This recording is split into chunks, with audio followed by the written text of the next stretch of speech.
हाँ भाई प्यारे बच्चों, ये 12वीं आर्ट्स का पॉलिटिकल साइंस का है, पेज नंबर B 145। ठीक है, जहाँ कल किया था उससे आगे सार के मुख्य उद्देश्य क्या है, ये वाला करेंगे भाई।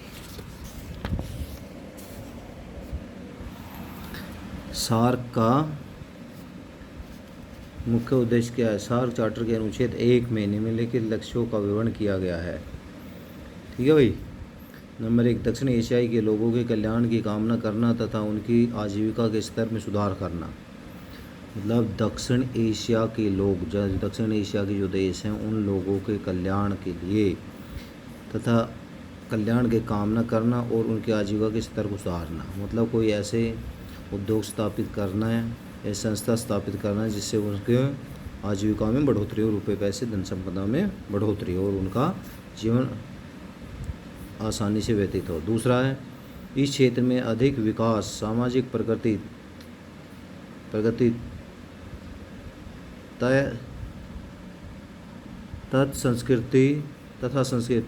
संस्कृति उन्नति की प्राप्ति करना और इस क्षेत्र में के सभी व्यक्तियों के लिए प्रतिष्ठा के अवसर प्रदान करना ताकि लोग अपनी समस्त क्षमताओं को प्राप्त कर सके।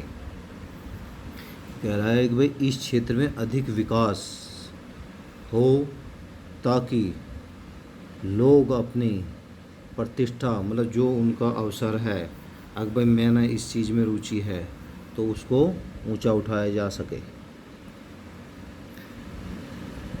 तीसरा है, दक्षिण एशिया के देशों में सामूहिक आत्मविश्वास की शक्ति देना तथा उसको बढ़ावा देना। मतलब सामूहिक सभी के लिए एक आत्मशक्ति प्रदान करना और आत्मविश्वास, अगर सभी मिलकर इस कार्य करेंगे।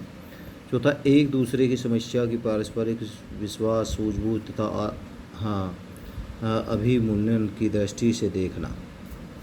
पांचवा, अन्य विकासशील देशों के साथ सहयोग को बढ़ाना। अन्य विकासशील देशों के साथ सहयोग को बढ़ाना।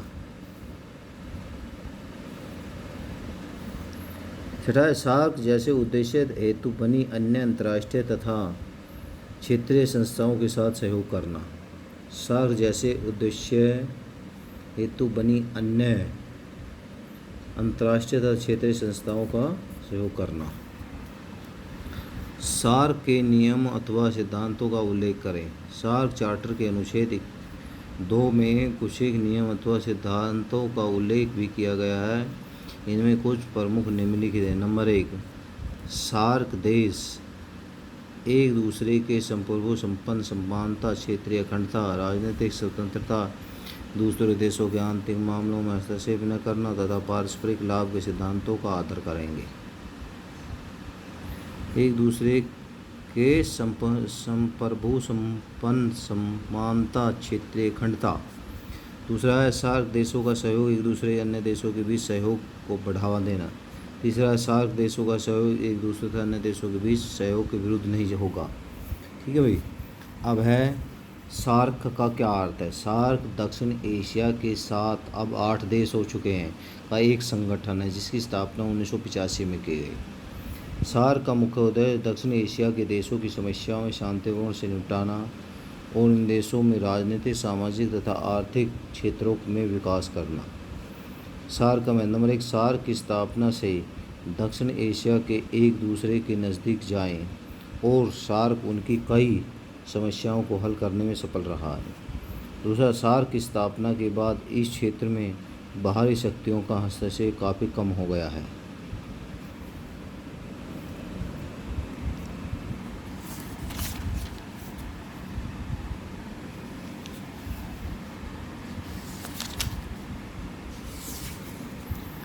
हाँ भाई, अब देखेंगे कि भारत और नेपाल के साथ संबंध। लेकिन हाल ही में तो संबंध खराब है भारत और नेपाल के। लेकिन जो ये पहले की है बुक, तो इसमें देखो भाई, नेपाल भारत के उत्तर में स्थित एक छोटा सा पहाड़ी देश है जो चारों ओर पहाड़ियों से घिरा हुआ है। नेपाल विश्व का एकमात्र ऐसा देश जो हिंदू राज्य कहलाता है, लेकिन अब नहीं है। भारत में अधिकांश लोग हिंदू धर्म को मानते हैं तथा दोनों देशों के आपसी संबंध बहुत पुराने तथा घनिष्ठ है। यद्यपि सन 2006 में नेपाल में राजशाही समाप्त होने पर से इसमें एक हिंदू राष्ट्र के बजाय एक धर्मनिरपेक्ष राष्ट्र घोषित कर दिया गया 2006 में। शताब्दियों से भारत और नेपाल के बीच राजनीतिक, धार्मिक, सांस्कृतिक तथा आर्थिक संबंध बने हैं। सन 1950 में दोनों देशों के बीच कुछ संधियां हुई है। इसके अनुसार भारत ने नेपाल को बहुत सी सिंचाई योजना, हवाई अड्डों व बिजली घरों के निर्माण में सहयोग प्रदान किया है। भारत और नेपाल के नेता दोनों देशों के राजकीय यात्राएं करते रहते हैं। दोनों देशों के बीच व्यापारिक संबंध भी घनिष्ठ हैं। 1950 से 60 तक की अवधि में दोनों देश के संबंध घनिष्ठ रहे। कश्मीर के मामले पर नेपाल ने भारत का समर्थन किया। भारत ने नेपाल को आवागमन के साधनों के विकास और सिंचाई योजनाओं के लिए काफ़ी आर्थिक सहायता दी। नेपाल की सरकार ने सभी भी सत्य को स्वीकार किया था। इस काल में नेपाल को जो विदेशी सहायता प्राप्त हुई है उसमें अमेरिका तथा सोवियत संघ के बाद भारत का स्थान है। यानी कि नेपाल को जो विदेश सहायता करते हैं उसमें अमेरिका है और भाई रूस है और तीसरा स्थान है भारत का।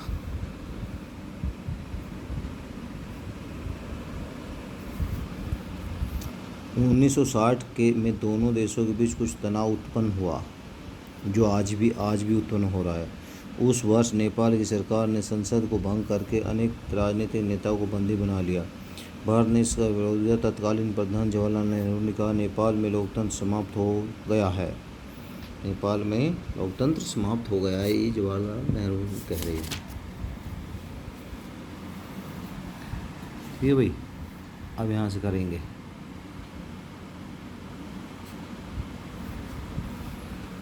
कि अक्टूबर 1992 में भारत के प्रधानमंत्री श्री नरसिम्हा राव ने नेपाल की यात्रा की। दोनों देशों के प्रधानमंत्रियों ने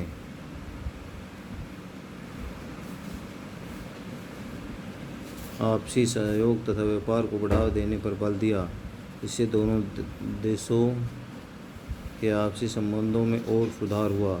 10 अप्रैल 1995 को नेपाल के प्रधानमंत्री श्री मनमोहन अधिकारी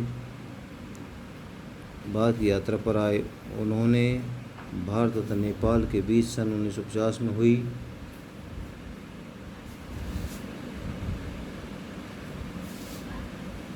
मित्रता की संधि पर विचार करने तथा उनमें से कुछ परिवर्तन करने की बात कही। उन्होंने भारतीय नेताओं को इस बात का विश्वास दिलाया कि वे किसी भी स्थिति में पाकिस्तान तथा कश्मीरी आतंकवादियों को नेपाल की भूमि में से भारत के विरुद्ध कुछ नहीं करने देंगे। उन्होंने भारतीय उद्योगपतियों को नेपाल में उद्योग लगाने के लिए आमंत्रित। भारत के साथ उन्होंने खुला व्यापार की नीति का भी समर्थन किया। नेपाल के प्रधानमंत्री ने भारत तथा नेपाल के बीच लोगों के आने जाने पर कुछ पाबंदी लगाने की बात की। उनका कहना था कि नेपाल जैसा छोटा देश जिसकी कुल आबादी 2 करोड़ 66 लाख है, भारत जैसे बड़े देश के अधिक लोगों को नेपाल में आने की आगे नहीं दे सकता। इस कारण उन्होंने दोनों देशों के बीच आने जाने के लिए पासपोर्ट आदि लेने की बात की। नेपाल के प्रधानमंत्री ने भारत को सुरक्षा परिषद का स्थायी सदस्य बनने का भी समर्थन किया। नेपाल के प्रधानमंत्री की इस यात्रा के दौरान भारत और नेपाल कई रियायतें देने का निर्णय लिया गया। भाई अब देखो भाई ये वाला कि नेपाल के प्रधानमंत्री की भारत यात्रा 31 जुलाई 2000 को नेपाल के तत्कालीन प्रधानमंत्री गिरिजा प्रसाद कोइराला 4 दिवसीय यात्रा पर भारत आई। इस यात्रा के दौरान दोनों देशों के मध्य के विशेष पर सहयोग हेतु सहमति हुई, जिनमें प्रमुख है आतंकवादी गतिविधियों पर अंकुश लगाने में आपसी सहयोग करना, दोनों देशों के बीच चौकियों पर बुनियादी सुविधाएं उपलब्ध करवाना, कि नेपाल से आयात होने वाले सामान पर आयात शुल्क में